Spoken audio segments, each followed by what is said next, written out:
O episódio de hoje é sobre depressão. Então, se você está passando, ou se você já passou por um episódio de depressão, ou se isso vem se arrastando na tua vida ao longo de anos, talvez até décadas, então você está aqui hoje justamente para você saber o que é que você tem a aprender com isso e de que forma você pode transformar isso na coisa mais incrível que já aconteceu na tua vida. Cola aqui em mim que eu vou te explicar isso com muito carinho, com muitos detalhes, para você saber como, de que forma especificamente, qual é o passo a passo, para você entender e traduzir toda essa dor aí que você tem passado em o teu poder. O começo é a gente saber o que é a depressão, de onde é que vem a depressão, que bicho é esse, como é que isso afeta a nossa gente, o nosso corpo, né? Neurocientificamente, o que acontece no nosso cérebro, porque assim, a gente pode tomar um remédio para depressão, óbvio, receitado por um médico, psiquiatra, né? E ele vai atuar, regular a química do nosso cérebro, mas isso vai resolver, vai curar a depressão, vai tirar a gente de lá? De que forma que isso funciona dentro da gente? E de que forma que esse Rafael aí está falando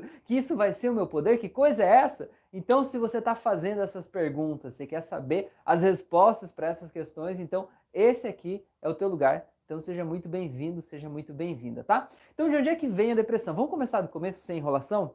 O que acontece? Né? Uma pessoa que ela está em depressão não é uma pessoa que tenha uma vida mais triste do que outras pessoas. Porém, contudo, todavia, no entanto, entretanto, essa pessoa ela vê a vida de um jeito muito mais triste do que as outras pessoas, do que a grande maioria, do que todas as outras pessoas do mundo. Por que que isso acontece? Por que que acontece? Por que que ele vê de um jeito mais triste que os outros, né? Então vamos tentar entender como é que funciona lá dentro do nosso cérebrozinho querido. Existem os nossos neurônios, são as células do cérebro, são os neurônios. E eles não estão conectados um do outro, um do ladinho do outro. Tipo a nossa pele, as células da pele estão uma do ladinho da outra, certo? Mas lá no nosso cérebro, os neurônios não estão encostados um no outro. É como se estivessem soltos lá dentro de uma grande sopa lá, né? Fazendo uma festa louca nessa grande sopa, é tipo uma gelatina lá no nosso cérebro, tá? E para o impulso elétrico, para a comunicação, que é o impulso elétrico, ir de um neurônio até o outro, ela precisa de um carinha lá, precisa de uma figurinha muito especial que vai fazer essa ponte. Tem um neurônio que termina aqui, o outro começa aqui, e esse impulso, né, para ele dar o pulo daqui para cá, ele precisa da ajuda de alguém. E quem é que vai levar esse impulso elétrico? Quem é que vai ajudar o neurônio, né, a levar a comunicação de um lado para o outro, vai construir essa mensagem dentro do nosso cérebro? É um carinha lá que a gente chama de neurotransmissor. Talvez você já tenha ouvido falar. Mas o que é um neurotransmissor? Já ouviu falar, talvez, com certeza, os nomes deles. Por exemplo, serotonina, dopamina, epinefrina. Cara, tem um monte de neurotransmissores aí e cada um é responsável por um tipo de estado emocional que está associado a ele. Cada um deles responde de alguma forma, né? O nosso organismo responde ele de um jeito específico. Então, o que acontece? Vamos lá. Tem um neurotransmissor aí, a dopamina, por exemplo, que traz felicidade, traz alegria, traz bem-estar pra gente. Porém, o que acontece? Quando a gente está num estado de depressão, lá no nosso cérebro desequilibra quimicamente e diminui a quantidade de neurotransmissores da dopamina, por exemplo. Ou outra coisa que acontece muito é que os neurônios, quando eles vão receber a comunicação lá do outro neurotransmissor, eles não recebem a dopamina, porque é como se eu tivesse meio bloqueado, sabe? Como se, tipo, entupiu o canal ali, é aquele neurônio lá, a hora que ele vai receber a comunicação, ele recebe de outros neurotransmissores que não sejam a dopamina. O que acontece? Né? Na prática, o que acontece? Como é que isso se dá lá no nosso cérebro? Assim, ó, a comunicação vai de um neurônio até o outro, passando pelos neurotransmissores, certo? Então, você já brincou de telefone sem fio na escola? Você ia lá e contava um negócio, falava uma palavra no ouvido do coleguinha, e aquele coleguinha falava no ouvido do outro coleguinha, que falava no ouvido do outro coleguinha. E lá no final das contas, a palavra que chegava era outra, completamente diferente, não tinha nada a ver com a mensagem que saiu, certo? Se você não brincou com isso, pelo amor de Deus, vai brincar que vai valer a pena, você vai dar muita risada, tá? O que acontece? O neurotransmissor, ele meio que contamina aquela mensagem do sentimento que ele carrega, né? Do estado emocional que ele representa.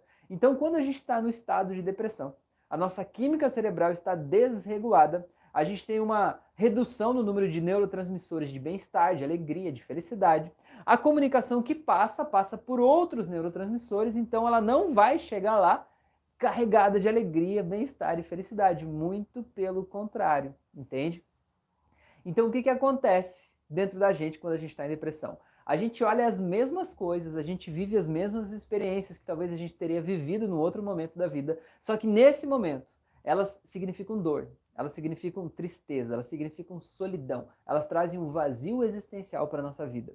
E tudo que a gente olha parece que está pintado dessa cor triste, dessa cor vazia, dessa cor assim, sem energia, sem vida, tá? E aí, então, é um desequilíbrio químico que está acontecendo dentro do nosso cérebro, né, pela falta de alguns neurotransmissores, tá?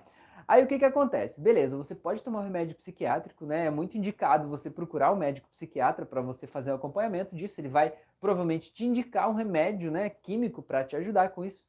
Porém, o que que acontece? A grande pergunta é, não, antes da grande pergunta, o que que vai acontecer? O remédio químico, ele vai equalizar essa química no teu cérebro, né? Ele vai aumentar a população de um determinado número de neurotransmissores, ele vai facilitar a recaptação de determinados neurotransmissores e vai fazer com que a comunicação chegue mais coloridinha lá no outro ouvidinho, né? No ouvidinho do coleguinha lá, passando essa mensagem do telefone sem fio, a comunicação vai chegando um pouquinho melhor. Então, quando você começa a tomar o remédio, você diz assim: caramba, meu, comecei a ver a vida de um jeito mais colorido, sabe? Parece que eu tô respirando de volta, parece que tem um negócio acontecendo aqui dentro de mim que eu não sei explicar, mas parece que não tá mais tão ruim como tava, né? A vida não mudou ainda, mas mudou a tua sensação interna, né? Porque os neurotransmissores que trazem bem-estar estão lá de volta, beleza?